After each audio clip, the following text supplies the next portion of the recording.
नमः शिवाय। ओम नमः शिवाय। नमस्कार, ज्योतिष केंद्र अलवर में आपका स्वागत है। मैं एस्ट्रोलॉजर संजीव आज आपको दुर्गा सप्तशती।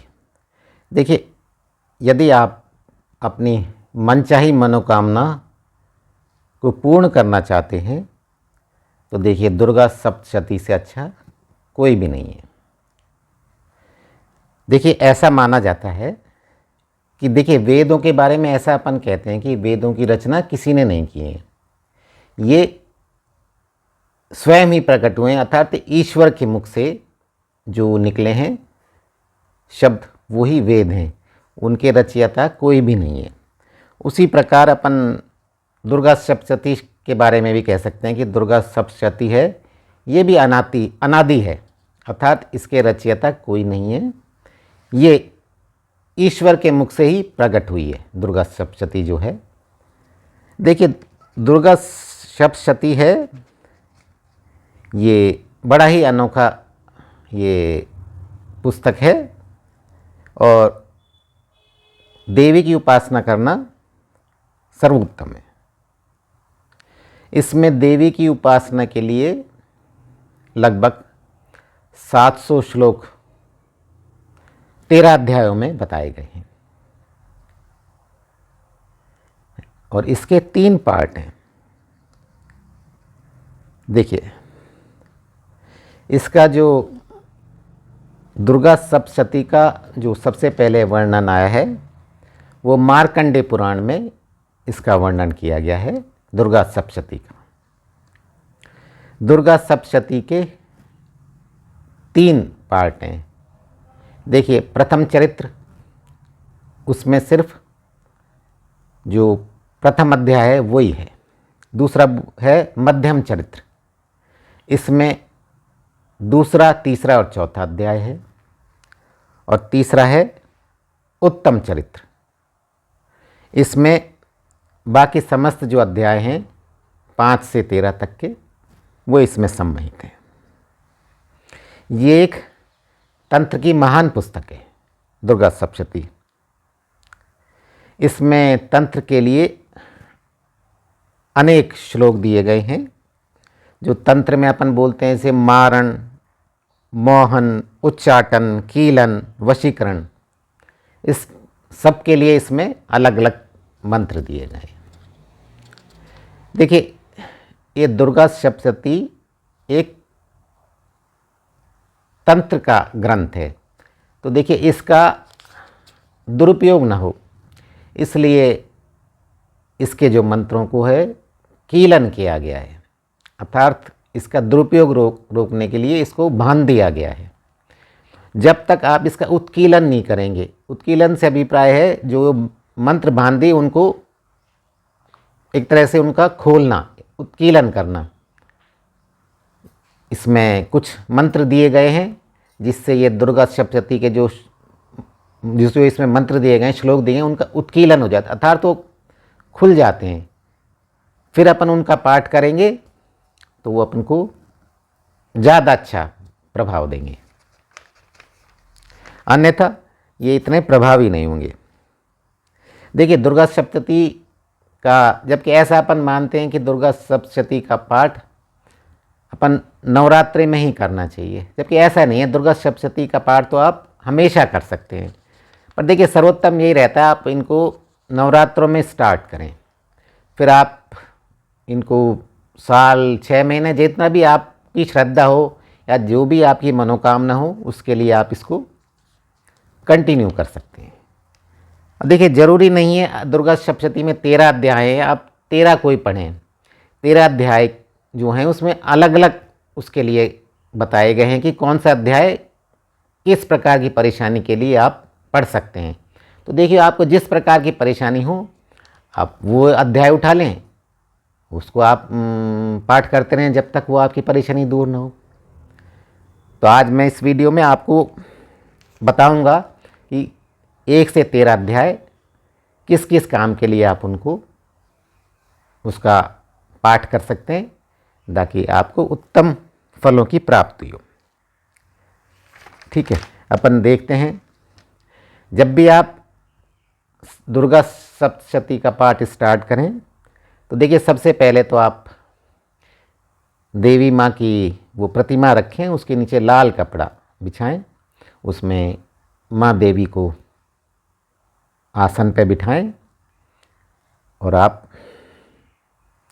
स्टार्ट करने से पहले माँ देवी का स्मरण करें। हे देवी मैया, मेरी ये समस्या है तो आप इसको दूर करें। तो देवी मैया की कृपा से कैसी भी आपकी समस्या होगी, किसी भी प्रकार की, सब दूर हो जाएंगी। अब देखिए मैं आपको बताता हूँ प्रथम अध्याय। देखिए प्रथम अध्याय का आप अध्ययन करते हैं तो आपको किसी भी प्रकार की चिंता हो, शारीरिक, मानसिक, किसी भी तरह की समस्या हो, आप चिंताग्रस्त हैं, आप किसी प्रेत बाधा, शत्रु बाधा से पीड़ित हैं और वो शत्रु आपको निरंतर परेशान किया जा रहा है, तो आप दुर्गा सप्तशती का जो प्रथम अध्याय है उसका अध्ययन करें। जैसा कि मैंने आपको बताया, आप नवरात्रि में से स्टार्ट करें और फिर जब तक आपकी प्रॉब्लम सॉर्ट आउट ना हो जाए तब तक आप उसका पाठ करते रहें नियमित। एक तो क्या है, आप नियम बना लें। यदि आप देखिए सुबह पाठ करना चाहते हैं तो आप सुबह पाठ करें, शाम को करना चाहते हैं तो शाम को करें। देखिए सर्वश्रेष्ठ टाइम तो रात को 11 बजे के बाद का टाइम है। अर्धरात्रि बोलते हैं, अर्धरात्रि मध्यम रात्रि, उसमें आप दुर्गा सप्तशती का पाठ करते हैं तो वो सबसे बेहतर समय। तो देखिए किसी भी प्रकार की आपको चिंता है, शत्रु बाधा से आप परेशान हैं, शत्रु से भयभीत हैं, कोई आपको परेशान कर रहा है, तो आप भय मुक्ति के लिए आप दुर्गा सप्तशती का जो प्रथम अध्याय है उसका नियमित अध्ययन करें। अब देखिए दूसरा अध्याय और तीसरा अध्याय। देखिए आप पे किसी ने मुकदमा कर दिया, आप उससे बहुत ज़्यादा परेशान हैं, आपकी कोई गलती भी नहीं है, किसी ने आपको मुकदमेबाजी में फंसा दिया, तो आप दुर्गा सप्तशती का द्वितीय और तृतीय अध्याय उनका अध्ययन करें तो आपको मुकदमेबाजी में सफलता मिलेगी। देखिए पर कंडीशन ये है कि आपका पक्ष सही होना चाहिए। ऐसा नहीं है आपका पक्ष गलत है या आप गलती पे हैं और आप कहें ऐसा मैं तो दुर्गा सप्तशती का दूसरा और तीसरा अध्याय का पाठ कर रहा हूँ, तो ये तो गलत हुआ ना। ईश्वर भी क्यों साथ देगा आपका, आप खुद ही गलती पे हैं। तो इसलिए यदि आपका पक्ष सही है और किसी ने आपको फंसा दिया तो आप द्वितीय और तृतीय अध्याय का पाठ करें। सभी प्रकार के मुकदमे, आप पे कोई झूठे आरोप लगे हैं और आपकी सोशल स्टेटस को हानि हुई है झूठे आरोपों से, तो आप दुर्गा सप्तशती का द्वितीय और तृतीय पाठ पढ़ें, जिससे आपको सभी प्रकार के परेशानियों से मुक्ति प्राप्त होगी। अब अपन बात करते हैं चौथे अध्याय की, चतुर्थ अध्याय की। देखिए चतुर्थ अध्याय का अपन जब पाठ करें, देखिए आपको अपना योग्य जीवन साथी नहीं मिल रहा, लड़के को अच्छी लड़की नहीं मिल रही या लड़की को कोई अच्छा लड़का नहीं मिल रहा, तो आप दुर्गा सप्तशती के चतुर्थ अध्याय का पाठ करें और कोशिश करें आप नवरात्रि से स्टार्ट करें।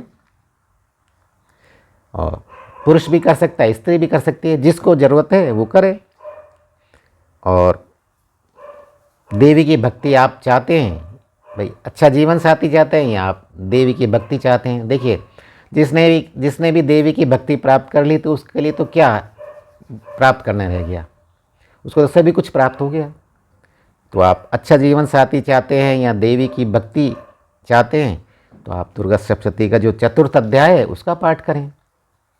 अब देखिए पंचम अध्याय। देखिए आप में नेगेटिविटी भरी पड़ी है और नकारात्मक ऊर्जा आपको बराबर परेशान कर रही है। आप पे किसी ने तंत्र कर रखा है, किसी ने मंत्र कर रखा है, कोई बार बार में नज़र दोष लग जाता है आपको, आप हमेशा भयभीत रहते हैं, आपकी भूख बंद है भय के मारे, कोई तंत्र मंत्र की बाधा है आप पे। तो इस प्रकार की कोई भी तंत्र मंत्र से रिलेटेड किसी भी तरीके की आपको यदि परेशानी है तो आप दुर्गा सप्तशती के पंचम अध्याय का अध्ययन करें, तो देवी मैया की कृपा से आप तंत्र से रिलेटेड जो भी आपको परेशानी है उनसे आप भयमुक्त हो जाएंगे। अब षष्ठम अध्याय, छठे अध्याय की बात करें। देखिए, आप बड़ी से बड़ी बाधा में आप घिरे हुए हैं, ऐसी बाधा कि जिसका आपको कोई दूर तक कोई हल नहीं मिल रहा कि भाई मैं इससे कैसे मुक्त होऊंगा। बड़े से बड़ा आपको संकट आ गया, आप पर कोई शारीरिक मानसिक कोई बड़ी बीमारी से परेशान हो गए, धन से परेशान हो गए, आपके धन के अभाव में आपका मकान नहीं बन रहा, पुत्र पुत्री का विवाह नहीं हो रहा, मतलब किसी भी प्रकार की आप बड़ी से बड़ी परेशानी से घिरे हुए हैं, तो आपको सलाह है आप दुर्गा सप्तशती का जो छठा अध्याय है, षष्ठम अध्याय, उसका नियमित रूप से पाठ करें। तो देवी मैया की कृपा से आप हर प्रकार की बाधा से भयमुक्त हो जाएंगे। इसी तरह अपन सप्तम अध्याय की बात करें। देखिए, सप्तम अध्याय का अध्ययन तब करना चाहिए जब आप कोई विशेष आपकी कामना है और उसकी पूर्ति आप चाहते हैं। जैसे आपने मन में सोच रखा है कि मुझे प्रमोशन मिलना चाहिए, या मुझे आपको बच्चा नहीं हो रहा, आप पुत्र या पुत्री की प्राप्ति चाहते हैं कि मुझे एक पुत्र चाहिए या मुझे एक पुत्री चाहिए, या आपको मनचाहा वर नहीं मिल रहा, आप मन में सोचते हैं मुझे ऐसे लड़की चाहिए। किसी भी प्रकार की जो आपकी गुप्त मनोकामना है उसकी पूर्ति के लिए आप सप्तम अध्याय का पाठ करें। दुर्गा सप्तशती का सप्तम जो अध्याय है उसका आप पाठ करेंगे तो आपकी जो किसी भी प्रकार की जो गुप्त मनोकामना है उसकी देवी माँ अवश्य पूर्ति करेगी। इसी प्रकार यदि आप वशीकरण की शक्ति प्राप्त करना चाहते हैं, अर्थात आप ऐसा चाहते हैं कि मैं कहीं भी जाऊं और सारे लोग मेरे आगे पीछे घूमें, मैं चाहूं जिसको सम्मोहित कर लूं, सारे मेरी बात सुने, मैं जो बोलूं वही फाइनल हो, इस तरीके का आप चाहते हैं। नियमित आप धन प्राप्ति चाहते हैं, आप चाहते हैं कि हर जगह मेरी ही बात सुनी जाए, तो मेरी आपको सलाह है आप दुर्गा सप्तशती का जो अष्टम अध्याय है उसका अध्ययन करें, नियमित रूप से अध्ययन करें, उसका टाइम निश्चित करें, और तो देवी मैया की कृपा से आप में वशीकरण की शक्ति प्राप्त हो जाएगी। आप किसी को भी सम्मोहित कर लेंगे और निरंतर आपको आपके घर में धन आगमन बना रहेगा। अब अपन नवम अध्याय की बात करें। देखिए, आप प्रॉपर्टी चाहते हैं, आप चाहते हैं मकान बने, मेरे को नई गाड़ी मिले, मुझे ऑडी मिले, मुझे बड़ी गाड़ी मिले, मेरे पास छोटी है, किसी भी प्रकार की प्रॉपर्टी आप चाहते हैं, कोई आप संपत्ति लाभ चाहते हैं, या कोई आपका परिवार का सदस्य खो गया वो नहीं मिल रहा, चाहते हैं आपकी वो शीघ्र हमें मिल जाए। प्रॉपर्टी या खोई हुई कोई व्यक्ति आपका परिवार का वो मिस हो गया, तो आपको मेरी सलाह है आप दुर्गा सप्तशती के नवम अध्याय का नियमित रूप से पाठ करें, तो देवी मैया की कृपा से आपको वैसी प्रॉपर्टी प्राप्त हो जाएगी जैसी आप चाहते हैं। या कोई घर का सदस्य कहीं खो गया और उसकी कोई सुराग नहीं मिल रहा, तो देवी मैया की कृपा से आपको वो भी मिल जाएगा। अब देखिए, दशम अध्याय की बात करें। दशम अध्याय भी गुमशुदा की तलाश, कोई आपको नहीं मिल रहा, या आप अपूर्व शक्ति प्राप्त करना चाहते हैं, आप संतान सुख प्राप्त करना चाहते हैं, तो मेरी आपको सलाह है आप दुर्गा सप्तशती का दशम जो अध्याय है उसका नियमित रूप से आप पाठ करें, तो देव मैया की कृपा से आप गुमशुदा की भी तलाश हो जाएगी, अपूर्व आपको शक्ति प्राप्त होगी, संतान सुख प्राप्त होगा। इसी प्रकार आप हमेशा आपको किसी न किसी प्रकार की चिंता लगी रहती है, व्यापार है जो आपका चल नहीं रहा, हमेशा आप चिंता में घिरे रहते हैं, व्यापार नहीं चल रहा तो आपकी धनावागमन के साधन आपके ब्लॉक हो रहे हैं, तो मेरी आपको सलाह है आप दुर्गा सप्तशती का जो एकादश अध्याय 11वां अध्याय है उसका आप नियमित रूप से पाठ करें और नवरात्रि से स्टार्ट करें, तो आपको देवी मैया की कृपा से हर प्रकार की चिंता से मुक्ति मिलेगी, आपको व्यापार में सफलता मिलेगी, व्यापार में नए नए लोग जुड़ेंगे जो आपके व्यापार को उन्नति की ओर अग्रसर करेंगे। इसी प्रकार अब द्वादश अध्याय की बात करें। देखिए द्वादश अध्याय, यदि आप किसी भी प्रकार के ऐसे रोग से पीड़ित हैं जिसका इलाज नहीं मिल रहा, तो आप रोगों की मुक्ति के लिए आप द्वादश अध्याय का अध्ययन करें। हमेशा आप बीमार रहते हैं, आपको नाम यश मान सम्मान चाहिए, तो आप द्वादश अध्याय का नियमित रूप से अध्ययन करें, उसका पाठ करें, तो देवी मैया की कृपा से आपके जो भी कैसा भी आपको रोग है वो आपकी बीमारी ठीक हो जाएगी, आपका नाम यश कीर्ति मान सम्मान वो सारे जगह फैलेगा। अब अपन 13वें अध्याय की बात करें। देखिए दुर्गा मैया का जो 13वां अध्याय है वो माँ देवी की कृपा प्राप्ति के लिए है, भक्ति प्राप्ति के लिए है। समस्त संकट से आपको देवी माँ रक्षा करेगी, हर प्रकार की बाधा से आपको मुक्त करेगी।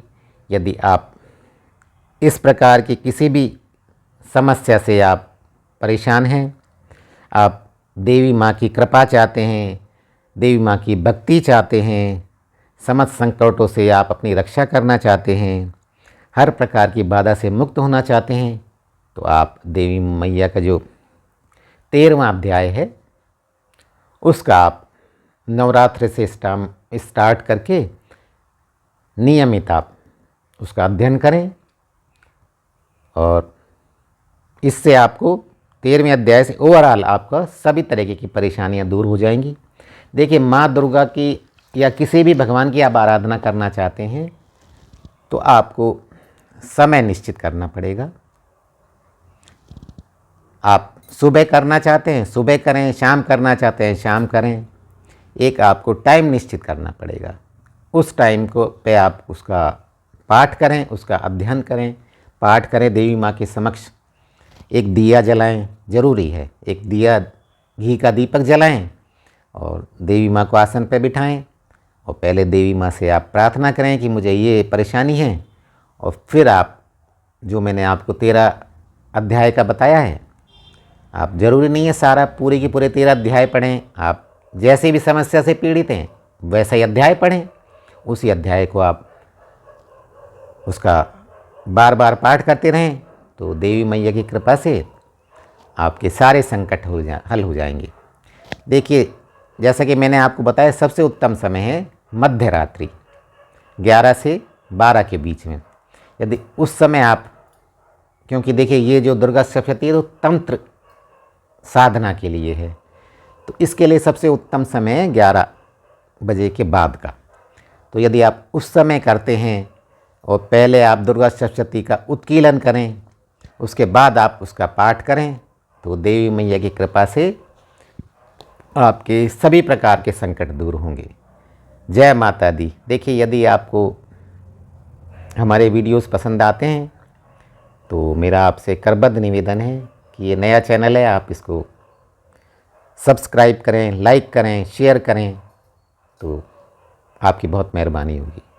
जय देवी मैया, जय माँ दुर्गा।